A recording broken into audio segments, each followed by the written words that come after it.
الرحيم إن الله وملائكته يصلون على النبي يا أيها الذين آمنوا صلوا عليه وسلموا تسليما اللهم صل على سيدنا محمد وعلى آله وصحبه أفضل صلواتك وعدد معلوماتك وبارك وسلم.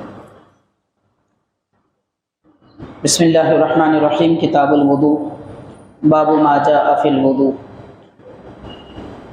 وقول الله تعالى إذا قمتم إلى الصلاة فاغسلوا وجوهكم وأيديكم إلى المرافق وامسحوا برؤوسكم وأرجلكم إلى الكعبين.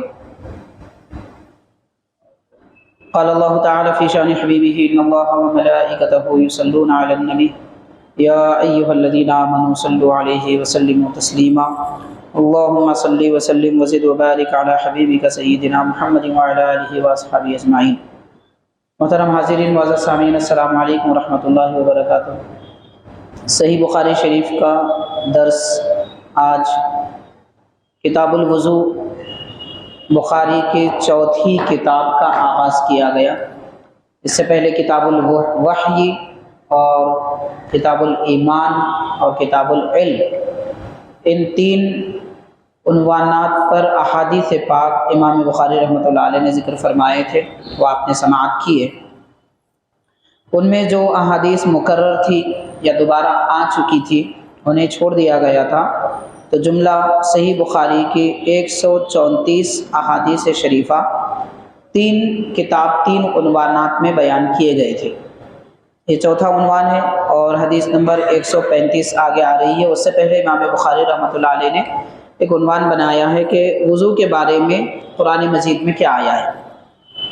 حاضرین، وضو کے متعلق سب سے پہلی بات یہ جان لینی چاہیے کہ وضو اور غسل یہ ایسی طہارت کے احکام ہیں کہ جو اس امت میں بھی موجود ہیں اور سابقہ امت میں بھی تھے. یعنی حضرت آدم علیہ السلام سے لے کر حضرت عیسیٰ علیہ السلام تک جتنی امتیں گزری ہیں ان سب پر بھی وضو نماز کے لیے لازم تھا. اور تیمم ایک ایسی طہارت ہے کہ یہ سابقہ امت میں نہیں تھا، صرف اس امت کو دیا گیا ہے. پہلے والی امتوں میں اگر پانی نہ ملے یا کوئی بیمار ہو تو بھی ان کو کسی بھی صورت میں وضو کرنا ہی پڑتا تھا عبادت کے لیے. اگر وہ وضو نہ کر پائیں تو عبادت نہیں کر سکیں گے، عبادت نہ کریں تو گنہگار تھے. کوئی اور ان کے لیے رخصت نہیں تھی، اور یہ رخصت اللہ تعالیٰ نے صرف حضور پاک صلی اللہ علیہ وسلم کی امت مرحومہ کو عطا فرمایا. تو رب تعالیٰ نے قرآن مجید میں وضو کا حکم فرمایا. وضو میں دراصل جسم کے اعضاء دھونے کا کام کیا جاتا ہے، جیسے چہرہ دھونا، ہاتھ دھونا، پاؤں دھونا اور سر کا مسح کرنا. یہ چار کام وضو میں فرض ہے. ان کے سوا باقی جو دیگر اعمال ہیں وہ سنت ہیں یا پھر مستحب ہیں. فرض کا معنی یہ ہوتا ہے کہ اعمال میں جو فرض ہوتا ہے، ایک عمل کا فرض ہوتا ہے اور ایک عقیدے کا فرض ہوتا ہے، دونوں میں فرق ہے. جو فرض اعتقادی ہے یعنی عقیدے کا فرض، اس کا انکار کرنے والا کافر ہو جاتا ہے. مثال کے طور پر نماز فرض ہے، یہ اعتقاد ہے یعنی ایک مسلمان کا عقیدہ ہے. تو اگر کوئی نماز یا روزہ یا زکوٰۃ کا انکار کرے تو وہ کافر ہے. اس کے برخلاف میں ایک فرض عملی ہوتا ہے، جیسے نماز میں 14 فرائض ہیں، ارکان اور شرائط، قبلے کی طرف رخ کرنا، نیت کرنا، طہارت بدن، طہارت جامہ، طہارت مقام، یہ ساری چیزیں فرائض ہیں، ان کو فرض عملی کہتے ہیں. تو ایسے ہی وضو میں بھی 4 فرض ہیں، ان کو فرض عملی کہا جاتا ہے. تو وضو میں 4 فرض کیا ہیں؟ چہرہ دھونا، ہاتھ دھونا، سر کا مسح کرنا اور پاؤں دھونا. یہ ذکر قرآن مجید میں ملتا ہے. یہ وضو میں 4 اعضاء دھونے کا ذکر اور مسح کرنے کا ذکر قرآن پاک میں ملتا ہے. چنانچہ اللہ تبارک و تعالیٰ نے سورہ مائدہ کی آیت نمبر 6 میں یہ ارشاد فرمایا، اے ایمان والو، جب تم نماز کا ارادہ کرو تو اپنے چہرے دھو، ہاتھ دھو کوہنیوں تک، اور اپنے سروں کا مسح کرو اور ٹخنوں تک پاؤں دھو. صراحت کے ساتھ اس کا ذکر ہمیں قرآن مجید میں ملتا ہے کہ چہرہ بھی کتنا دھونا ہے، ہاتھ کہاں تک دھونا ہے اور پاؤں کہاں تک دھونا ہے. حاضرین، ابھی یہاں مسئلہ یہ ہے کہ چہرہ دھونا، ہاتھ دھونا، سر کا مسح کرنا یہ فرائض ہے، تو کتنی کتنی مرتبہ دھونا فرض ہے؟ یہ اس کے متعلق حدیث پاک امام بخاری ذکر فرما رہے ہیں کہ نبی پاک صلی اللہ علیہ وسلم نے یہ ارشاد فرمایا ان فرض الوضوء مرتن مرتن وتوضأ ایضا مرتين مرتين وثلاثا ولم يزد على ثلاث، یعنی حضور نبی کریم صلی اللہ علیہ وسلم نے یہ بات کی وضاحت فرما دی کہ وضو میں اعضائے وضو دھونا ایک ایک مرتبہ فرض ہے۔ چہرہ ایک بار دھونا فرض ہے، ہاتھ ایک مرتبہ دھونا فرض ہے، پاؤں ایک مرتبہ دھونا فرض ہے۔ البتہ ہاتھ اور چہرہ تین تین مرتبہ دھونا یہ سنت ہے۔ البتہ حضور پاک صلی اللہ علیہ وسلم سے اعضائے وضو دو دو مرتبہ دھونا بھی ثابت ہے، ایک بار دھونا بھی ثابت ہے، دو بار دھونا بھی ثابت ہے، تین بار دھونا بھی ثابت ہے، اور یہ احادیث پاک میں ہے، بخاری ترمذی وغیرہ کی احادیث شریفہ میں ہے۔ لیکن یہ بھی صراحت کی جاتی ہے کہ تین مرتبہ سے نبی پاک صلی اللہ علیہ وسلم نے کسی بھی وقت میں اعضائے وضو کو تین سے زیادہ مرتبہ نہیں دھویا، نہ کلی تین سے زیادہ مرتبہ فرمائی، اور نہ ہی ناک میں پانی تین مرتبہ سے زیادہ چڑھایا، اور نہ چہرہ تین مرتبہ سے زیادہ دھویا۔ اسی لیے علماء اعلام، علماء دین تین مرتبہ سے زیادہ وضو میں کوئی کام کرنے کو مکروہ کہتے ہیں۔ مکروہ یعنی وہ عمل جس کی وجہ سے عبادت میں ثواب، عبادت کے ثواب میں کمی واقع ہو، اس کو مکروہ کہتے ہیں۔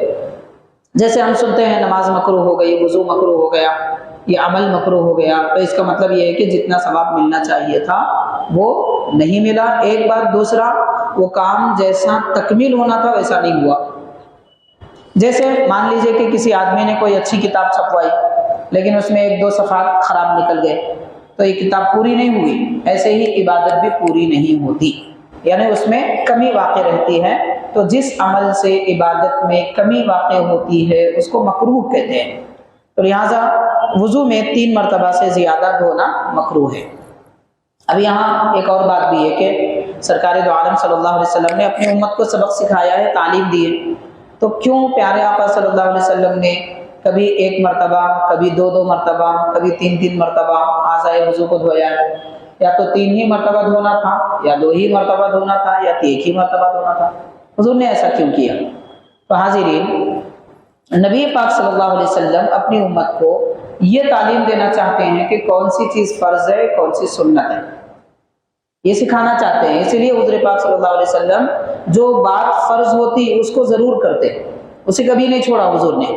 جو کام فرض ہوتا کسی عبادت میں اسے کبھی ترک نہیں فرمایا، اور جو سنت ہوتی اسے حضور کبھی ترک فرما دیتے، کبھی چھوڑ دیتے۔ کیوں؟ اس لیے کہ پیارے آقا صلی اللہ علیہ وسلم نے بذات خود ارشاد فرمایا، اگر میں کوئی نفل یا سنت کام پر پابندی کروں تو وہ فرض ہو جائے گا، تو فرض نہ ہو جائے، اس لیے حضور پاک صلی اللہ علیہ وسلم کبھی کبھی سنتوں کو ترک فرما دیتے تھے۔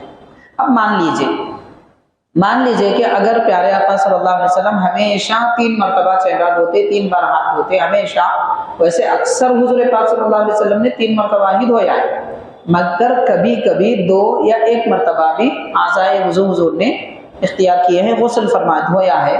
وجہ کیا ہے؟ وجہ یہ ہے کہ اگر تین بار حضور ہمیشہ فرماتے تو امت کے لیے تین بار ہاتھ دھونا، تین بار چہرہ دھونا فرض ہو جاتا، اور نبی پاک صلی اللہ علیہ وسلم اس بات کو پسند نہیں فرماتے کہ کوئی بات میری امت پر فرض ہو اور اس کے چھوڑنے کی وجہ سے وہ گناہ گار ہو جائے۔ فرض چھوڑیں گے تو گناہ گار ہو جائیں گے، سنت چھوڑیں گے تو گناہ نہیں ہوگا، ثواب میں کمی ہوگی لیکن گناہ نہیں ہوگا۔ تو پیارے آقا صلی اللہ علیہ وسلم اپنی امت کو گناہوں سے بچانے کے لیے کسی بھی عمل پر جو فرض نہیں ہے اس پہ پابندی نہیں فرماتے تھے۔ یہ ایک بات ہے۔ دوسری اہم ترین بات یہ ہے کہ حاضرین، یہ پوری سرزمین میں ہر جگہ پانی کی فراوانی نہیں ہوتی۔ کوئی ملک ایسا ہے کہ وہاں پانی کی بڑی قلت ہوتی ہے، کوئی ملک ایسا ہے کہ وہاں پانی بہت زیادہ ہوتا ہے۔ ہمارے ملک ہندوستان وغیرہ میں پانی کی بہت زیادہ فراوانی ہے، یہاں کوئی قلت، کوئی کمی نہیں ہوتی پانی کی۔ دیگر ممالک میں بہت زیادہ کمی ہوتی ہے۔ تو وہ لوگ جن کے پاس پانی کی کمی ہے اگر وہ بار بار وضو میں 3 مرتبہ ہمیشہ اعضائے وضو دھوتے رہے تو پھر ان کے پاس پینے کے لیے پانی نہیں رہے گا، پانی کی قلت ہو گئی، اور پکوان کے لیے پانی نہیں رہے گا، تو یہ مشقت میں نہ پڑ جائے یہ امت۔ اس لیے حضور پاک صلی اللہ علیہ وسلم ایک مرتبہ بھی اعضائے وضو دھوئے ہیں، تاکہ ان لوگوں کو بھی سنت کا طریقہ مل جائے جن کے پاس پانی کم ہے، اور ان لوگوں کو بھی سنت کا طریقہ مل جائے جن کے پاس پانی زیادہ ہے۔ یہ ایک بات۔ دو بات ہوگی۔ تیسری بات یہ ہے کہ حاضرین کہ کبھی ایسا بھی ہوتا ہے کہ آدمی سفر میں ہوتا ہے یا لوگ بہت زیادہ ہوتے ہیں، پانی کم ہو جاتا ہے، ایسے وقت میں نماز کا جب وقت آ جائے، سب کو وضو کرنا ہے، افراد زیادہ ہیں، پانی کم ہے، تو ایسے موقع پر لوگ کیا کریں؟ اللہ کے نبی کی وہ سنت پر بھی عمل کریں کہ چہرہ ایک ہی بار دھو لے، ہاتھ ایک بار دھو لے۔ اس طرح اگر مان لیجئے کہ 500 آدمی کا پانی ہے لیکن لوگ 1000 ہے، اگر 500 آدمی ایک بار چہرہ دھوں گے، ایک بار کلی کریں گے، ایک بار ناک میں پانی چڑھائیں گے، ایک ہی بار ہاتھ دھوں گے، تو گویا کہ اور 500 نہیں، ان سے زیادہ لوگوں کا پانی بچ جائے گا، تو دوسروں کے لیے بھی پانی استعمال کرنا آسان ہو جائے۔ یہ تدبیر نبی پاک صلی اللہ علیہ وسلم بیان فرماتے ہیں۔ اب ہم غور کریں کہ ایک وضو کی سنت میں اتنے فائدے، اتنی حکمتیں ہیں، تو پھر دین اسلام کے اور پیارے آقا صلی اللہ علیہ وسلم کے ہر عمل میں کتنے فائدے ہوں گے۔ اکثر ہوتا کیا ہے، میں ایک بات یہ بھی عرض کرنا چاہوں گا، بہت سارے ایسے لوگ ہیں جن کو دین کی زیادہ نالج نہیں ہوتی، زیادہ علماء کی صحبت میں بیٹھتے نہیں ہیں، پڑھتے نہیں ہیں، پڑھ بھی لیتے ہیں یا سن بھی لیتے ہیں تو تھوڑی تھوڑی سطحی معلومات رہتی ہے۔ جب ان کے سامنے کوئی ایسی حدیثیں آ جاتی ہیں، جیسے یہی بخاری شریف کو لے لیجیے، میں آگے بیان کروں گا کہ آگے ایک حدیث پاک میں آ رہا ہے، حدیث نمبر 137 میں، کہ حضور پاک صلی اللہ علیہ وسلم آرام فرمائے، اس طرح کے غراٹے بھی آئے۔ جب حضور بیدار ہوئے، سیدھا نماز کے لیے کھڑے ہوئے، وضو نہیں کیا۔ ایک حدیث میں یہ آتا ہے بخاری میں، اس کے بعد والی حدیث میں آتا ہے کہ حضور پاک صلی اللہ علیہ وسلم آرام فرمائے، جاگے، وضو فرمائے، پھر نماز ادا فرمائے۔ دونوں حدیثیں، اب یہ دونوں حدیثیں لوگوں کے سامنے آ جائیں، پریشان ہو جاتے ہیں لوگ کہ یہ کیسا مطلب۔ حاضرین، یہ علم ہے، اس کو دین کا علم کہتے ہیں۔ وہ کب کی بات ہے، یہ کب کی بات ہے، وہ کس موقع پر تھا، یہ کس موقع پر ہے۔ ایسا نہیں ہے کہ حدیثیں لائے ان سے حضور نے بیان کر دی اور کتاب لکھ دی گئی، ختم ہو گیا، ایسی بات نہیں ہے۔ کبھی ایک عمل ہوتا، صحابہ اس کو نقل کرتے، کبھی دوسرا عمل ہوتا، صحابہ اس کو نقل کرتے، کبھی حضور کا ایک عمل چند صحابہ دیکھتے، وہ دیکھ کر چلے گئے تو وہ سارے دوسرے لوگوں کو سنا دیتے، بعد میں حضور نے اس کے خلاف دوسرا عمل کیا ہوتا ہے، اس عمل کے بارے میں وہ صحابی کو نہیں معلوم ہوتا، ان کو بعد میں معلوم ہوتا ہے کہ نہیں حضور نے پھر بعد میں یہ عمل کیا، تو وہ پھر دوسروں کو بولتے رہتے ہیں کہ نہیں یہ بات نہیں ہے، وہ اس وقت کی بات ہے، یہ اس وقت کی بات ہے۔ علم ہے یہ ایک باضابطہ، ایسی سطحی معلومات نہیں رکھی جا سکتی۔ تو ایسی باتیں لوگوں کے سامنے آ جاتے ہیں تو لوگ پریشان ہو جاتے ہیں کہ ایسا کیسا ہو سکتا ہے۔ تو حاضرین، جس طرح کے ڈاکٹروں کے یا انجینئروں کے تعلیم سے عام انسانوں کو معلومات نہیں ہوتی، ایسے ہی علم دین سے بھی عام انسانوں کو پوری معلومات نہیں ہوتی، اس کے لیے کورس کرنا پڑتا ہے، محنت کرنا پڑتا ہے، اس کا مفہوم مطلب کیا ہے سب جاننا اور سمجھنا پڑتا ہے۔ خیر، وہ آگے جب حدیثیں آئیں گے تو اس کے متعلق میں بتاؤں گا۔ بہرحال حاضرین کرام، نبی پاک صلی اللہ علیہ وسلم کا جو بھی عمل ہوتا ہے، وہ عمل اس میں کوئی نہ کوئی حکمت ہوتی ہے اور امت کے لیے فائدہ ہوتا ہے۔ کسی بھی عمل سے کسی کو نقصان نہیں ہے، وہ فائدہ ہوتا ہے۔ ہاں، البتہ بعض ایسے اعمال ہیں پیارے آقا صلی اللہ علیہ وسلم کے کہ پہلے حکم تھا، بعد میں حضور نے خود فرما دیا کہ نہیں، اس پہ عمل نہیں کیا جائے گا، اس پہ عمل کیا جائے گا۔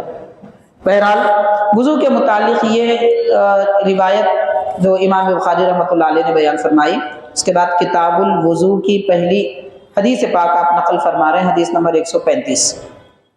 حضرت ابو ہریرہ رضی اللہ تعالیٰ عنہ نے فرمایا کہ رسول پاک صلی اللہ علیہ وسلم نے ارشاد فرمایا، لا تقبل صلاة من احدث حتى يتوضأ، کہ اس آدمی کی نماز نہیں قبول کی جائے گی جو حدث جس کو ہو جائے، جس کو حدث ہو جائے اس کی نماز قبول نہیں کی جائے گی جب تک کہ وہ وضو نہ کر لے۔ اب یہاں دو باتیں سمجھنا ہے، حدث کس کو کہتے ہیں اور نماز قبول نہیں ہوگی کا مطلب کیا ہے؟ دو باتیں آپ سمجھ لیجئے۔ حدث کا معنی کیا ہے، حدث کیا کہتے ہیں، یہ بھی پوچھا گیا کہ ایک حضر موت ملک شام میں ایک شہر کا نام ہے حضر موت، وہاں کے ایک صحابی آئے ہوئے تھے حضور کی خدمت میں، تو حضرت ابو ہریرہ رضی اللہ تعالیٰ عنہ سے انہوں نے یہ سنا تو پوچھا کہ اے ابو ہریرہ حدث کس کو کہتے ہیں؟ تو آپ نے فرمایا فساء او برات، دو الفاظ بیان کیے۔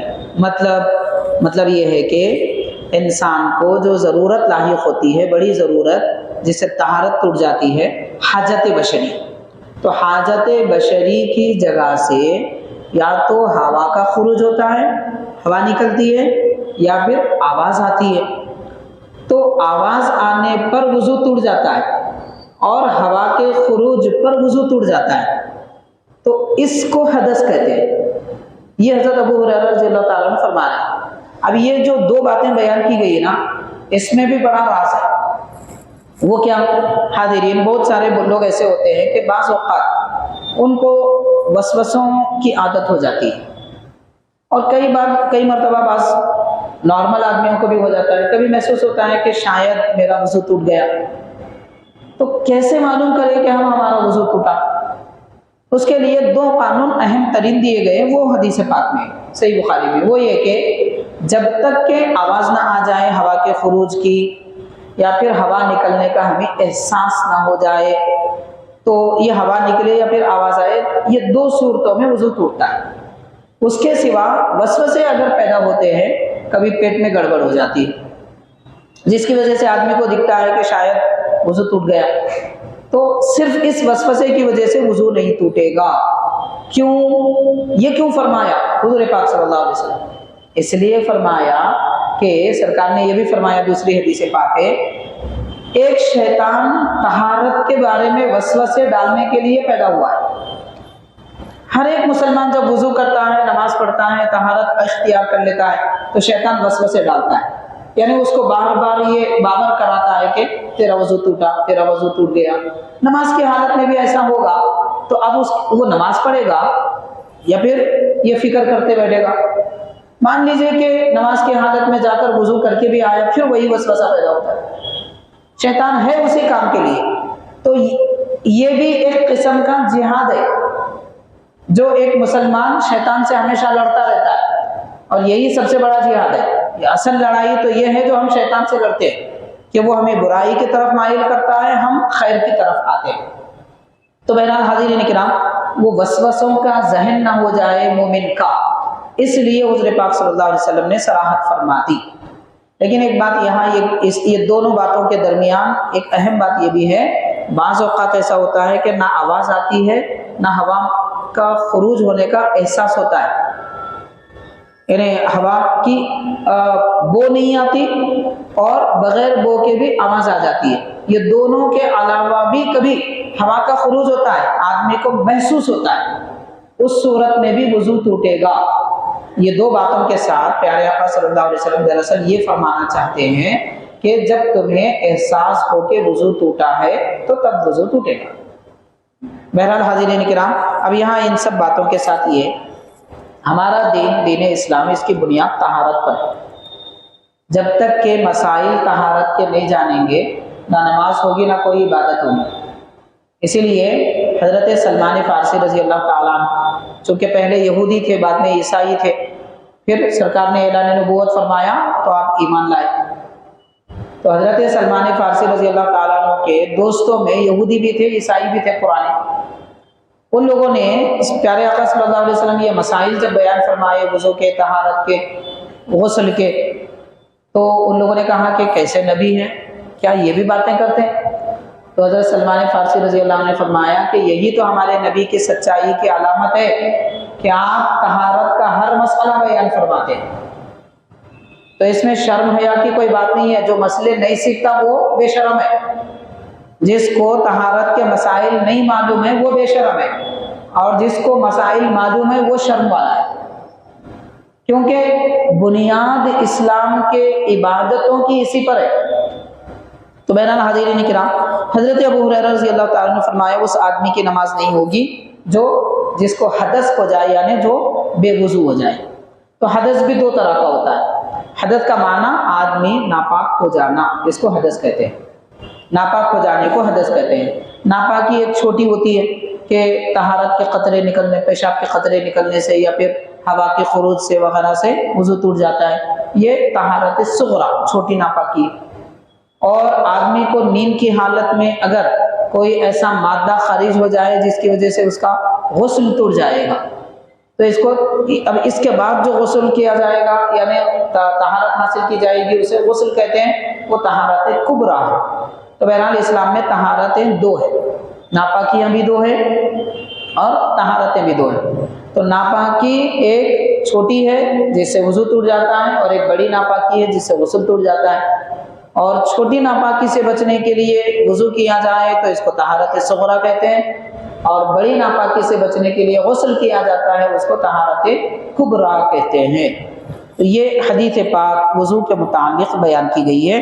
اس کے مزید اور تفصیلات ہیں، انشاءاللہ تعالیٰ آگے ہم بیان کریں گے۔ آپ کے اور کچھ سوال ہیں تو بیان کر سکتے ہیں۔ امام کی دعا اگر تاخیر تک ہو تو یہ سنت کے خلاف ہے۔ البتہ امام کی دعا چھوڑ کے سنت ادا کرنے میں نہیں لگنا چاہیے، امام کی دعا میں بھی شامل ہو جائے، کم از کم ایک دعا میں تو شامل ہو جانا چاہیے۔ بعض جگہ ایسے ہوتے ہیں کہ امام صاحب فرض کے بعد جو سنتیں ہیں اس کے بعد جو دعا کرتے ہیں سنتوں سے پہلے، اس میں 3 4 5 دعائیں بھی کر لیتے ہیں، تو ایک دعا میں ہم شامل ہو جائیں، اس کے بعد کھڑے ہو کر اپنی سنت ادا کر لیں۔ اگر سنت میں تاخیر ہو جائے تو بعض علماء نے لکھا ہے کہ سنت میں بھی تاخیر ہو جائے تو قضا ہو جائے گی، یعنی سنت کا وقت ٹل جائے گا۔ فرض ادا ہوتے ہی مختصر دعا کے ساتھ سنت کا وقت ہے، دعا اگر لمبی ہو جائے فرض ادا کرنے کے بعد میں تو سنت کا وقت ٹل جائے گا، جس سے سنت قضا ہونے کا اندیشہ ہے۔ یہ بھی باضابطہ فقہاء کرام نے لکھا ہے۔ ایسے مقامات ہیں، چھوٹے قصبے، ضلع، گاؤں وغیرہ، وہاں پر دعا ہر نماز کے بعد ہوتی ہے، اور فجر ظہر کے بعد 1 مرتبہ ہوتی ہے، باقی 3 نمازوں کے بعد 2 مرتبہ ہوتی ہے۔ فرائض کے بعد بھی ہوتی ہے، پھر سنت اور نوافل کے بعد بھی ہوتی ہے۔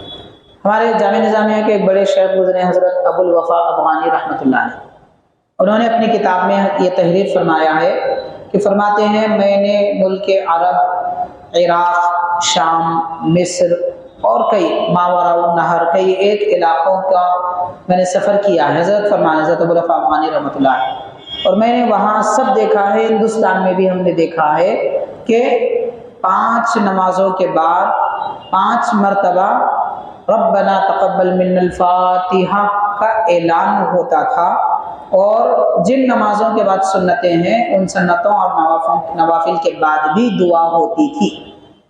یعنی یوں سمجھ لیجئے 70-80 سال پہلے بھی اس پر عمل پورے ہندوستان میں بھی تھا، بعد میں وہ عمل چھوڑ دیا، صرف اب ایک دعا پر اکتفا کر رہے ہیں۔ آپ یہ فرمانا چاہتے ہیں کہ نیکی اور ثواب، بشارتیں حدیث پاک میں بہت ہیں، نماز پڑھے تو یہ ثواب، اتنے نیکیاں وغیرہ وغیرہ، تو اس کی شکل و صورت کیا ہو سکتی ہے؟ پہلی بات تو دیکھیے کہ نیکی اور ثواب، یہ اس کو اگر صحیح انداز میں اگر ہم سمجھنا چاہیں تو آسان انداز میں اللہ تعالیٰ کی رضا اور اللہ کی خوشنودی کو بس نیکی اور ثواب کہتے ہیں۔ یعنی آپ یہ نماز پڑھیں گے تو جیسے کہا گیا کہ صلاۃ التسبیح، تو صلاۃ التسبیح کی اگر یہ صلاۃ التسبیح اگر کوئی ادا کرے گا تو اللہ تعالیٰ کی ہوں گی، جنت میں اس کو اتنا بڑا مقام دیا جائے گا، بدلے میں دیا جائے گا۔ تو نیکی اور ثواب ایک ذریعہ ہے انسان کو جنت میں لے جانے کا اور جنت میں اعلیٰ مقام پر پہنچانے کا۔ تو اللہ کی خوشنودی کہیے یا پھر جنت میں مقام پانا کہیے، یہ دونوں کا معنی ہے، مفہوم ہے نیکی اور ثواب۔ اب یہ کہ اس کی شکل و صورت ان چیزوں کی نہیں ہوتی جو معنوی ہوتے ہیں، جن کو پکڑ میں نہیں لایا جا سکتا، احساس میں نہیں لایا جا سکتا، تو ان کی کوئی شکل و صورت نہیں ہوتی۔ اب ہو سکتا ہے اللہ تعالیٰ قیامت کے دن دکھا دے، اس کا تو ایسا کوئی تذکرہ نہیں ہے کہ یہ شکل ہوگی، یہ صورت ہوگی، اللہ تعالیٰ اگر دکھا دے تو ہو سکتا ہے، مگر دنیا میں تو اس کی کوئی وضاحت نہ قرآن میں کی گئی نہ حدیث میں کی گئی کہ نیکی ثواب کی شکل صورت کیا ہو سکتی ہے۔ اللہ کی رضا خوشنودی کا نام نیکی ہے۔ آپ کچھ کہہ رہے تھے۔ وضو ٹوٹ گیا ہمارا اور ہم کو یاد نہ ہو یا معلوم نہ ہو تو اس سے کوئی فرق نہیں پڑے گا۔ معلوم اگر نہیں ہے تو آدمی معذور ہے دین کے معاملے میں۔ ہاں معلوم اگر ہو گیا تو پھر دوبارہ وضو کر لینا چاہیے، نماز تو ادا ہو جائے گی، عبادت بھی ادا ہو جائے گی۔ بعد میں اگر یاد آیا تو پھر اب مثال کے طور پر جب ہم نماز میں شامل ہو رہے ہیں تب ہم کو یقین ہے کہ ہمارا وضو ہے، ٹھیک ہے۔ نماز کے دوران اگر یاد آئے کہ میرا وضو نہیں ہے تو نماز اسی وقت چھوڑیں اور وضو کر لے کے دوبارہ نماز پڑھیں۔ نماز سے سلام پھیرنے کے بعد یاد آئے اور یقین کے ساتھ یاد آئے کہ وضو نہیں تھا، کہ ہم مثال کے طور پر وضو ٹوٹ گیا تھا لیکن میں غلطی سے نماز پڑھ لیا، تو اس نماز کا اعادہ کر لے۔ لیکن نماز پڑھنے کے بعد میں شک ہو کہ وضو ہے یا نہیں ہے، تھا یا نہیں تھا، تو کوئی فرق نہیں پڑے گا، نماز ادا ہو جائے گی، نماز دہرانے کی ضرورت نہیں ہے۔ ملنے کی صورت میں پانی ہے مگر پانی استعمال نہیں کر سکتے، بیماری بڑھنے کا یا پھر موت کا اندیشہ ہے پانی استعمال کرنے میں، ایسی صورت میں، یا پانی تو ہے مگر دشمن کا اندیشہ ہے کہ اگر ہم پانی کے قریب جائیں گے تو کوئی بھیڑیا کھا لے گا یا دشمن ہم پہ حملہ کرے گا، ایسی صورتحال اگر ہے تو پھر تیمم کر سکتے ہیں۔ چہرے پر جب پانی ڈالنا ہے تو اس کا سنت طریقہ یہ ہے کہ پانی جب اس میں ہاتھ میں لیا جائے تو یہ چہرے پر اس طرح اٹھا کر ڈالیں کہ پیشانی سے پانی بہنے لگے، اس طرح کہہ کے پورے چہرے پہ ڈالیں، بہانا پیشانی سے شروع کریں، اس طریقے سے بہانا ہے۔ 3 مرتبہ الگ الگ دھونے کی ضرورت نہیں ہے، البتہ ہاتھ سارے چہرے پر پھیر لیں، ہاتھ جی، مگر پانی اس طرح بہانا کہ کوئی بھی حصہ چہرے کا پانی بہنے سے خالی نہ ہو، جیسے مثال کے طور پر کانوں کا اس طرف کا حصہ، یہ نیچے کا حصہ، یہ عام طور پر بھول جاتے ہیں، اور آنکھوں کے یہ درمیان والا حصہ، یہاں پر بھی عام طور پہ پانی نہیں پہنچتا، تو بہرحال ہاتھ پھیر لیں، پانی بہا لیں، پھر ہاتھ پھیر لیں، اس سے جلد تر ہو جائے تو وضو ہو جائے گا۔ پیشانی کا آغاز ہو رہا ہے وہاں سے پانی بہانا ہے، پیشانی جہاں سے شروع ہوتی ہے، بال اگنے کی جگہ، بال اگنے کی جگہ عموماً بعض لوگوں کے بال اگر پیچھے ہے تو اگنے کی جگہ کو دیکھا جائے گا، تو وہاں سے پانی بہانا ضروری ہے۔ کہ اندر کوئی بھی دعا یا آیت نہیں پڑھنا چاہیے، اس کے باہر پڑھنا ہے تو پڑھ سکتے ہیں، جو ہے اس کے بعد بایاں پاؤں اندر داخل کرنا، اندر نہیں پڑھنا چاہیے۔ میں غسل کر سکتے ہیں لیکن صورت یہ ہے کہ وہ جو ضرورت کی جگہ ہے وہاں کے چھینٹے اگر اڑ رہے ہیں، بدن پہ اڑ کے آ رہے ہیں تو پھر نہیں کر سکتے، اس سے دوری اختیار کر کے کرنا چاہیے۔ اگر ناپاکی کی جگہ کے چھینٹے اڑ کر نہ آئے تو کر سکتے ہیں، نہیں آتے ہیں تو نہیں کرنا چاہیے۔ حمام ہو یا باتھ روم ہو، کوئی بھی صورت ہو، دعا باہر ہی پڑھنا ہے، اندر نہیں پڑھنا ہے۔ جو حمام میں بھی باہر ہی دعا پڑھنا ہے، اندر نہیں پڑھ سکتے۔ جی